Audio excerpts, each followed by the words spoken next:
Thank you. Thank you. Thank you. Thank you so much. Thank you.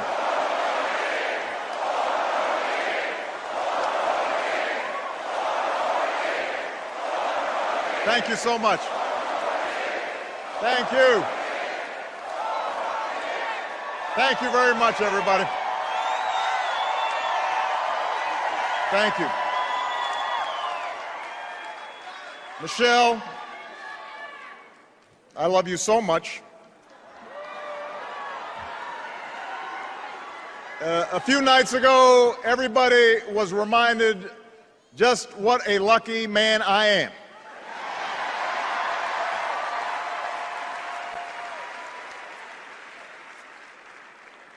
Malia and Sasha, we are so proud of you.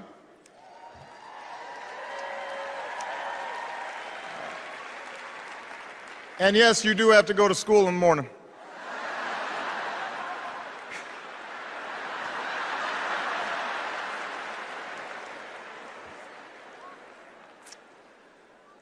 And Joe Biden, thank you for being the very best vice president I could have ever hoped for, and being a strong and loyal friend.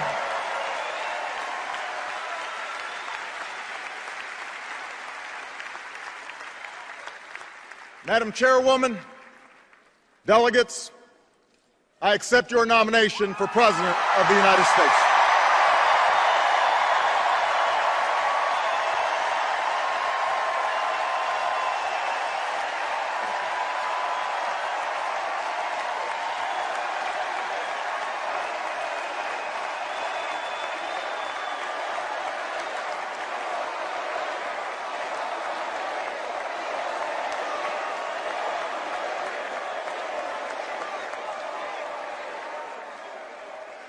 Now, the first time I addressed this convention in 2004, I was a younger man,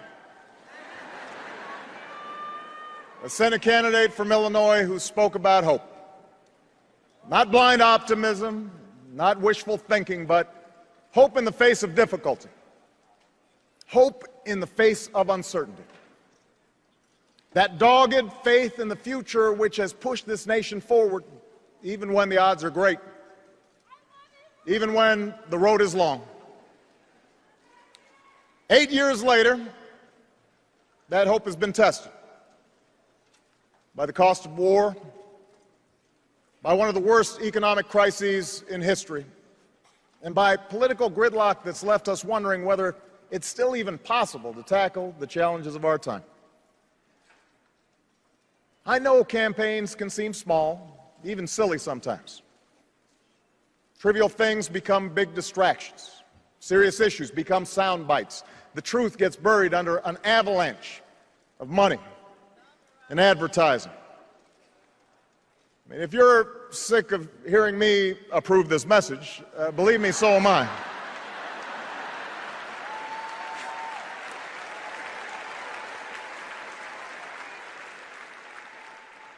But when all is said and done, when you pick up that ballot to vote, you will face the clearest choice of any time in a generation.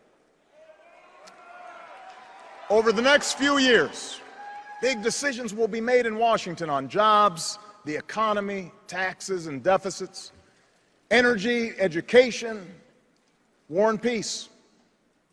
Decisions that will have a huge impact on our lives and on our children's lives for decades to come.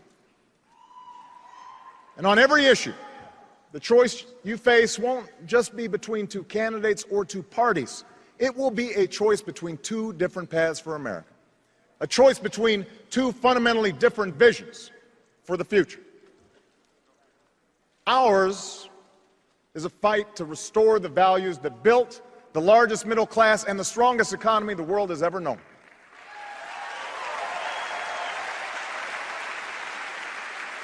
The values my grandfather defended as a soldier in Patton's army. the values that drove my grandmother to work on a bomber assembly line while he was gone. They knew they were part of something larger, a nation that triumphed over fascism and depression, a nation where the most innovative businesses turned out the world's best products, and everyone shared in that pride and success, from the corner office to the factory floor. My grandparents were given the chance to go to college, buy their own home, and fulfill the basic bargain at the heart of America's story. The promise that hard work will pay off, that responsibility will be rewarded, that everyone gets a fair shot, and everyone does their fair share, and everyone plays by the same rules, from Main Street to Wall Street to Washington, D.C.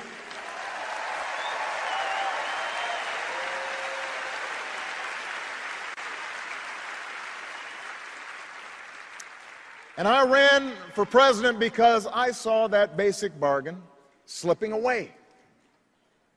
I began my career helping people in the shadow of a shuttered steel mill at a time when too many good jobs were starting to move overseas. And by 2008, we had seen nearly a decade in which families struggled with costs that kept rising, but paychecks that didn't.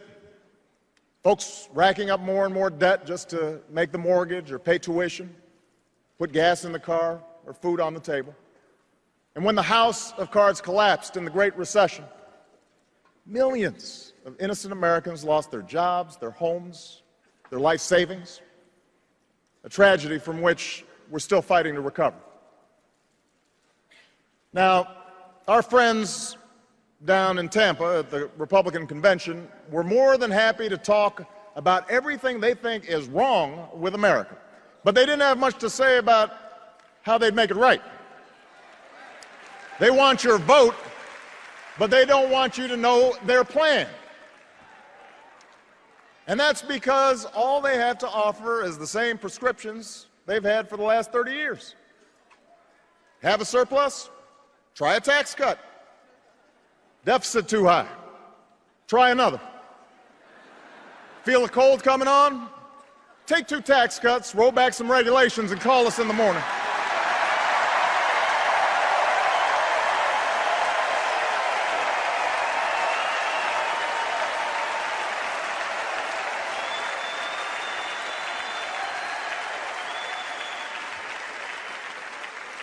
Now, I've cut taxes for those who need it. Middle-class families, small businesses. But I don't believe that another round of tax breaks for millionaires will bring good jobs to our shores or pay down our deficit. I don't believe that firing teachers or kicking students off financial aid will grow the economy or help us compete with the scientists and engineers coming out of China. After all we've been through, I don't believe that rolling back regulations on Wall Street will help the small businesswoman expand or the laid-off construction worker keep his home. We have been there. We've tried that, and we're not going back. We are moving forward, America.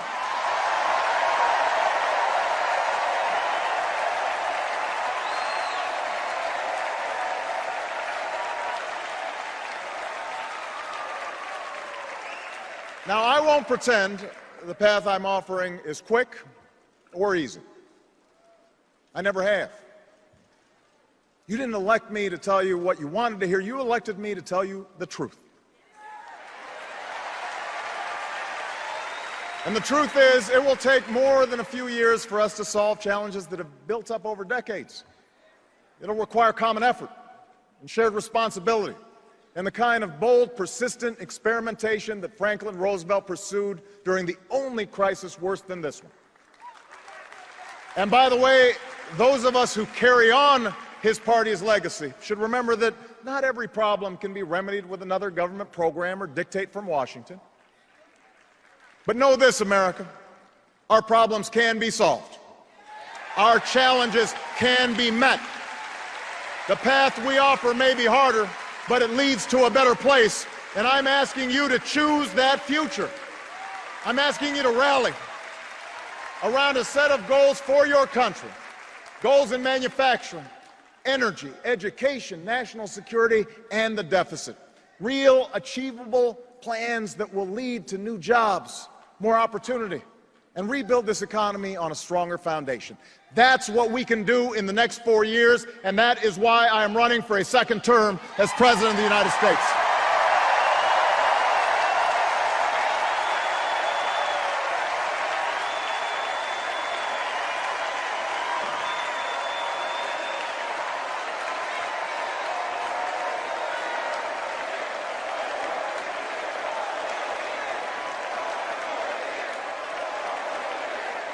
We can choose a future where we export more products and outsource fewer jobs. After a decade that was defined by what we bought and borrowed, we're getting back to basics and doing what America's always done best. We are making things again. I've met workers in Detroit and Toledo who feared they'd never build another American car. And today they can't build them fast enough because we reinvented a dying auto industry that's back on the top of the world. I've worked with business leaders who are bringing jobs back to America, not because our workers make less pay, but because we make better products, because we work harder and smarter than anyone else. I've signed trade agreements that are helping our companies sell more goods to millions of new customers, goods that are stamped with 3 proud words, made in America.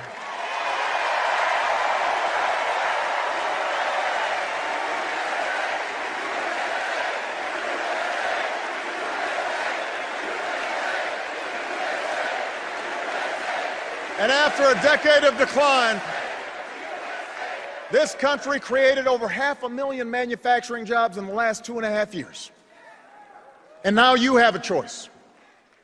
We can give more tax breaks to corporations that ship jobs overseas, or we can start rewarding companies that open new plants and train new workers and create new jobs here in the United States of America.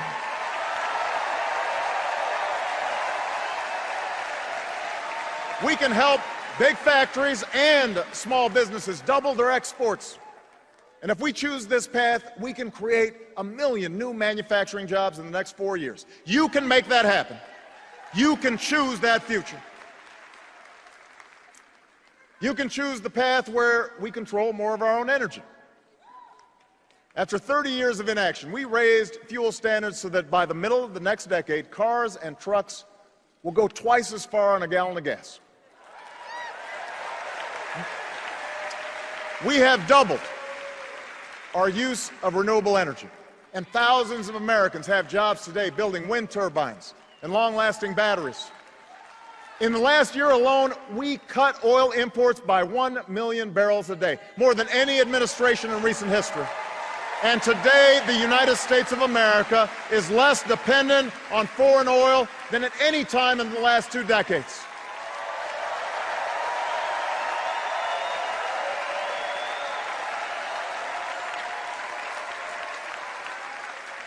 So now you have a choice between a strategy that reverses this progress or one that builds on it. We've opened millions of new acres for oil and gas exploration in the last 3 years, and we'll open more. But unlike my opponent, I will not let oil companies write this country's energy plan or endanger our coastlines or collect another $4 billion in corporate welfare from our taxpayers. We're offering a better path.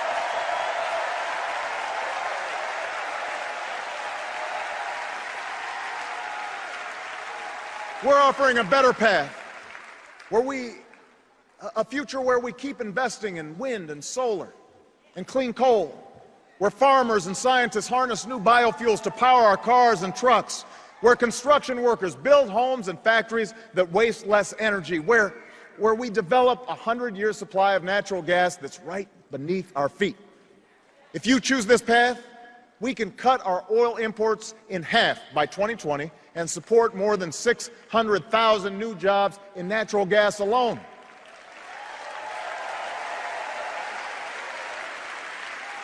And yes, my plan will continue to reduce the carbon pollution that is heating our planet, because climate change is not a hoax.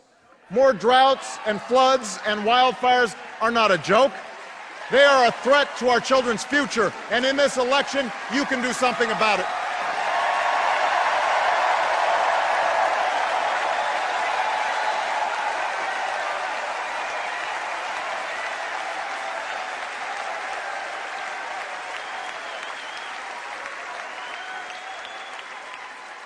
You can choose a future where more Americans have the chance to gain the skills they need to compete, no matter how old they are or how much money they have. Education was the gateway to opportunity for me. It was the gateway for Michelle. It was the gateway for most of you. And now, more than ever, it is the gateway to a middle-class life. For the first time in a generation, nearly every state has answered our call to raise their standards for teaching and learning. Some of the worst schools in the country have made real gains in math and reading. Millions of students are paying less for college today because we finally took on a system that wasted billions of taxpayer dollars on banks and lenders. And now you have a choice. We can gut education, or we can decide that in the United States of America, no child should have her dreams deferred because of a crowded classroom or a crumbling school. No family should have to set aside a college acceptance letter because they don't have the money. No company should have to look for workers overseas because they couldn't find any with the right skills here at home. That's not our future. That is not our future.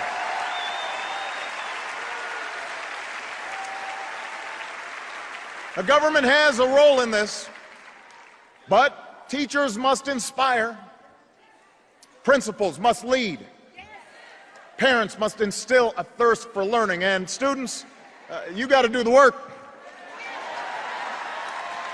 And together, I promise you, we can out-educate and out-compete any nation on earth. So help me recruit 100,000 math and science teachers within 10 years and improve early childhood education. Help give 2 million workers the chance to learn skills at their community college that will lead directly to a job. Help us work with colleges and universities to cut in half the growth of tuition costs over the next 10 years. We can meet that goal together. You can choose that future for America.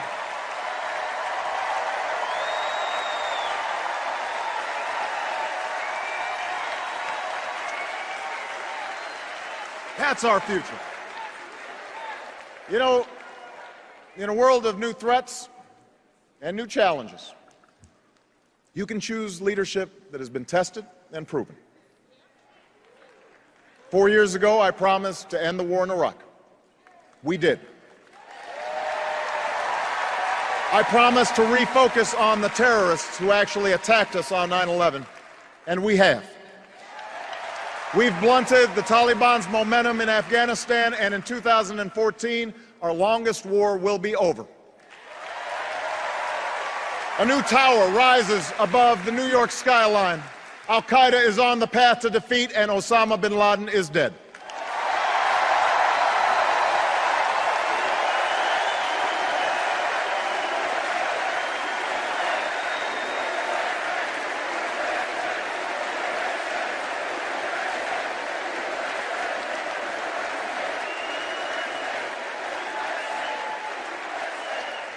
Tonight, we pay tribute to the Americans who still serve in harm's way. We are forever in debt to a generation whose sacrifice has made this country safer and more respected. We will never forget you.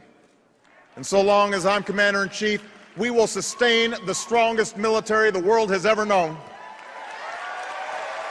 When you take off the uniform, we will serve you as well as you've served us, because no one who fights for this country should have to fight for a job or a roof over their heads or the care that they need when they come home.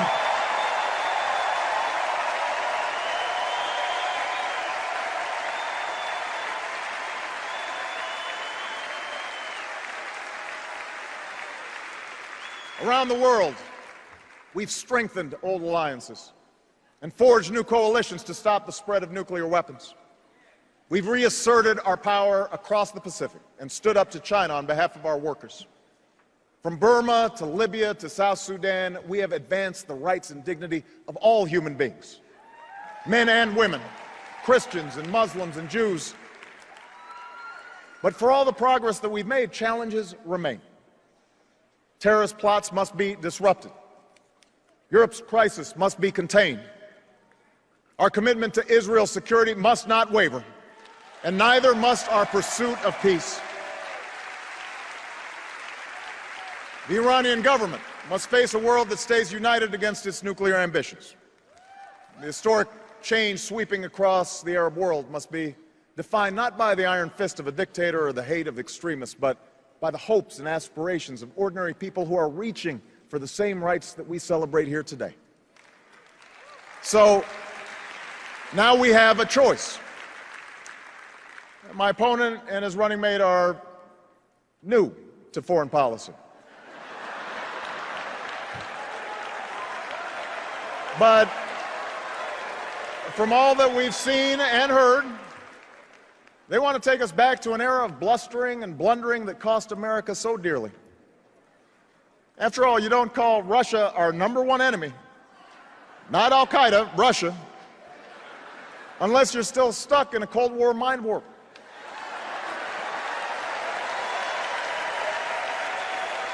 You might not be ready for diplomacy with Beijing if you can't visit the Olympics without insulting our closest ally.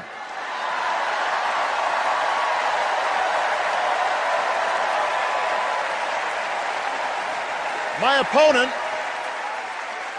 opponent said that it was tragic to end the war in Iraq, and he won't tell us how he'll end the war in Afghanistan. Well, I have, and I will. And while my opponent would spend more money on military hardware that our Joint Chiefs don't even want, I will use the money we're no longer spending on war to pay down our debt and put more people back to work, rebuilding roads and bridges and schools and runways, because after 2 wars that have cost us thousands of lives and over $1 trillion, it's time to do some nation building right here at home.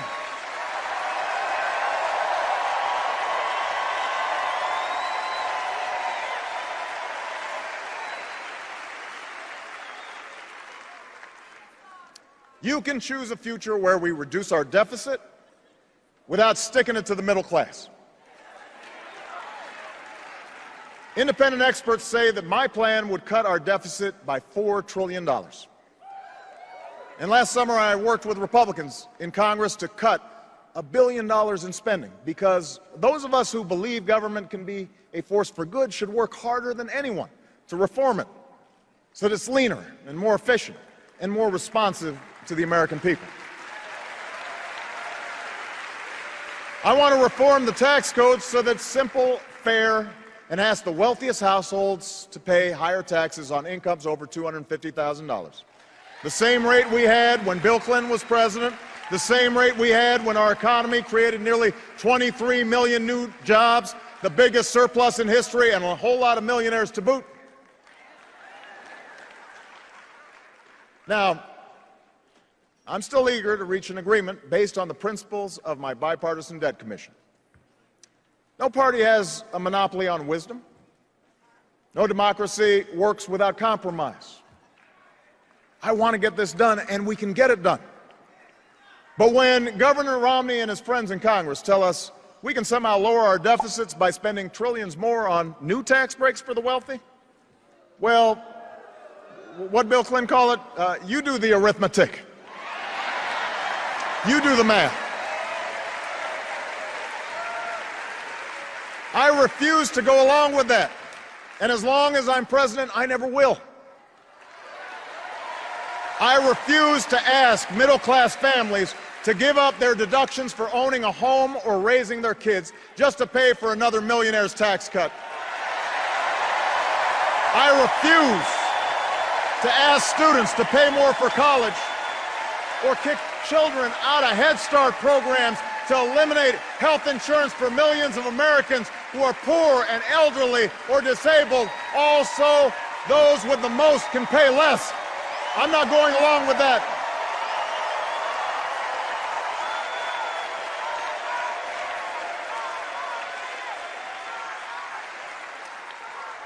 And I will never turn Medicare into a voucher.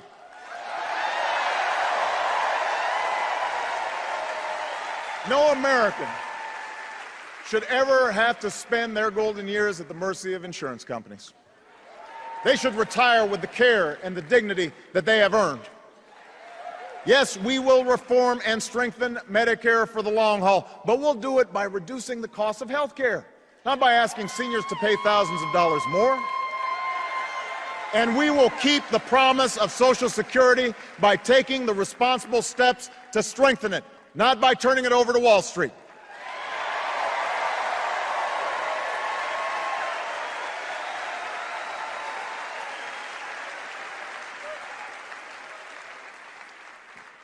This is the choice we now face. This is what the election comes down to. Over and over, we've been told by our opponents that bigger tax cuts and fewer regulations are the only way. That since government can't do everything, it should do almost nothing. If you can't afford health insurance, hope that you don't get sick. If a company releases toxic pollution into the air your children breathe, well, that's the price of progress. If you can't afford to start a business or go to college, take my opponent's advice and borrow money from your parents.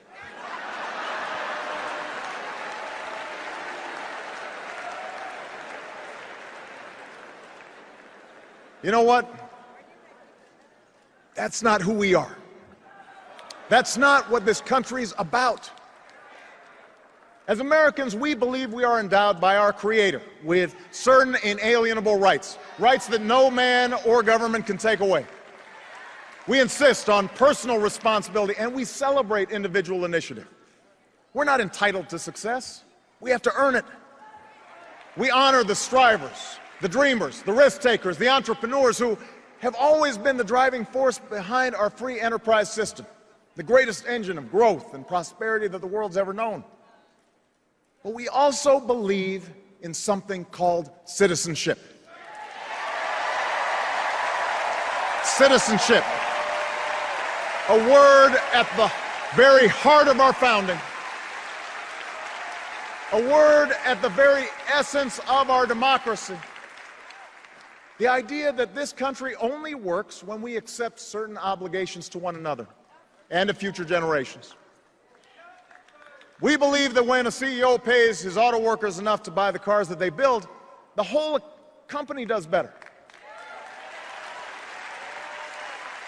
We believe that when a family can no longer be tricked into signing a mortgage they can't afford, that family's protected, but so is the value of other people's homes. And so is the entire economy. We believe the little girl who's offered an escape from poverty by a great teacher or a grant for college could become the next Steve Jobs, or the scientist who cures cancer, or the President of the United States, and it is in our power to give her that chance.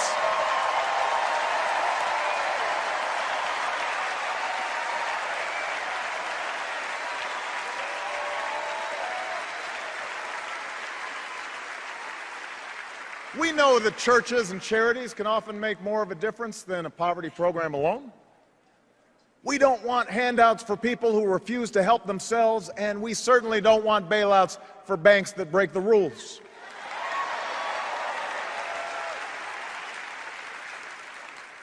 We don't think that government can solve all of our problems, but we don't think that the government is the source of all of our problems, any more than our welfare recipients, or corporations, or unions, or immigrants, or gays, or any other group we're told to blame for our troubles.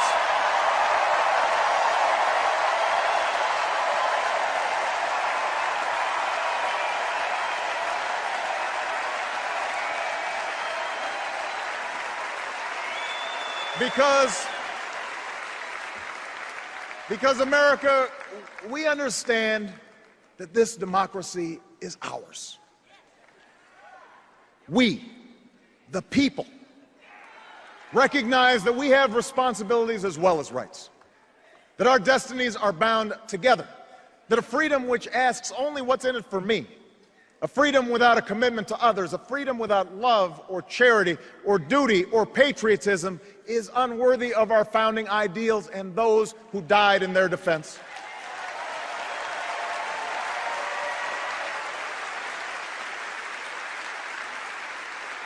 As citizens, We understand that America is not about what can be done for us. It's about what can be done by us, together, through the hard and frustrating but necessary work of self-government. That's what we believe. So you see, the election 4 years ago wasn't about me. It was about you. My fellow citizens, you were the change. You're the reason there's a little girl with a heart disorder in Phoenix who'll get the surgery she needs because an insurance company can't limit her coverage. You did that.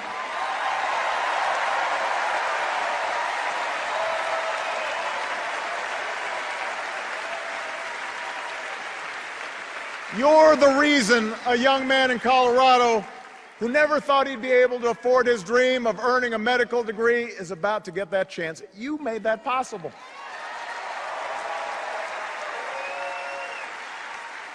You're the reason a young immigrant who grew up here and went to school here and pledged allegiance to our flag will no longer be deported from the only country she's ever called home. Why selfless soldiers won't be kicked out of the military because of who they are or who they love. Why thousands of families have finally been able to say to the loved ones who served us so bravely, welcome home. Welcome home. You did that. You did that. You did that. If you turn away now, if you buy into the cynicism that the change we fought for isn't possible, well, change will not happen. If you give up on the idea that your voice can make a difference, then other voices will fill the void. The lobbyists and special interests, the people with the $10 million checks who are trying to buy this election, and those who are trying to make it harder for you to vote.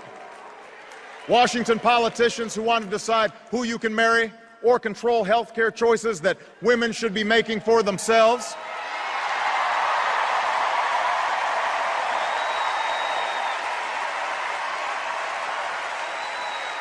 Only you can make sure that doesn't happen.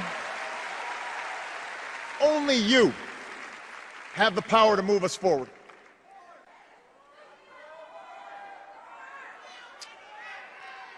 You know, I recognize that times have changed since I first spoke to this convention. Times have changed, and so have I. I'm no longer just a candidate. I'm the president.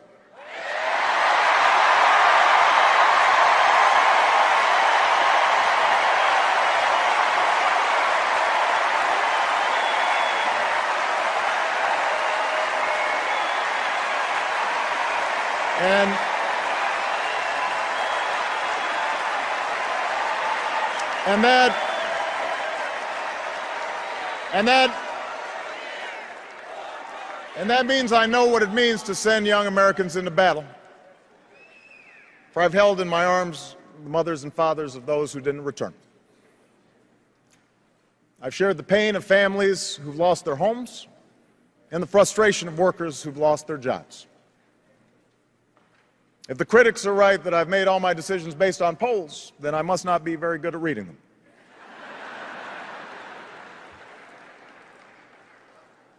And while I'm very proud of what we've achieved together, I'm far more mindful of my own failings, knowing exactly what Lincoln meant when he said, "I have been driven to my knees many times by the overwhelming conviction that I had no place else to go."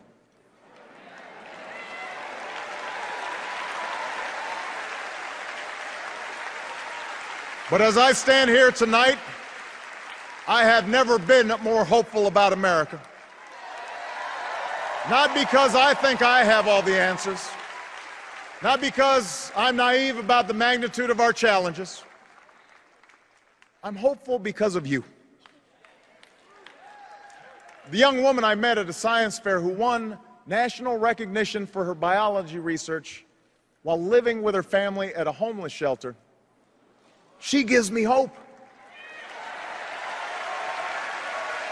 The auto worker who won the lottery after his plant almost closed but kept coming to work every day and bought flags for his whole town and one of the cars that he built to surprise his wife.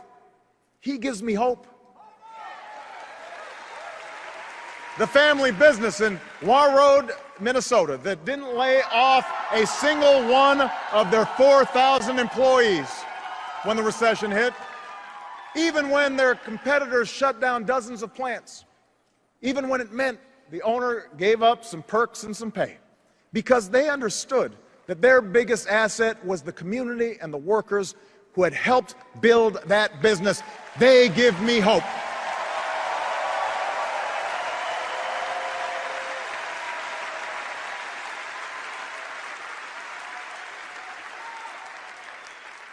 I think about the young sailor I met at Walter Reed Hospital, still recovering from a grenade attack that would cause him to have his leg amputated above the knee.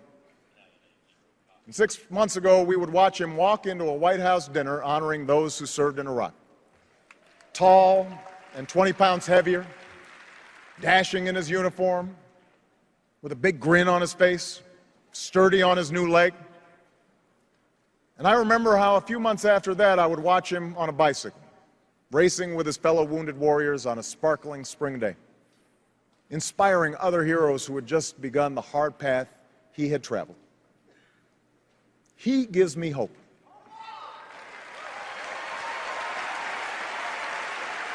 He gives me hope. I don't know what party these men and women belong to. I don't know if they'll vote for me. But I know that their spirit defines us. They remind me in the words of Scripture that ours is a future filled with hope. And if you share that faith with me, if you share that hope with me, I ask you tonight for your vote.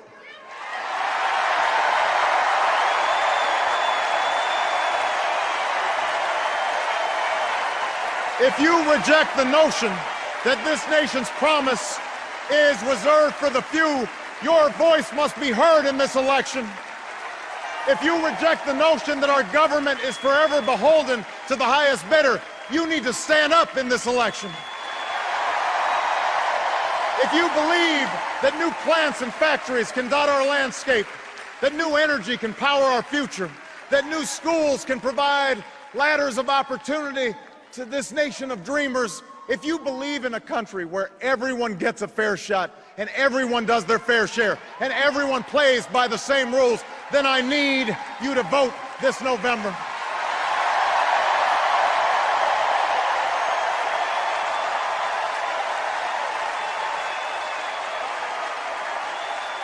America, I never said this journey would be easy, and I won't promise that now. Yes, our path is harder, but it leads to a better place.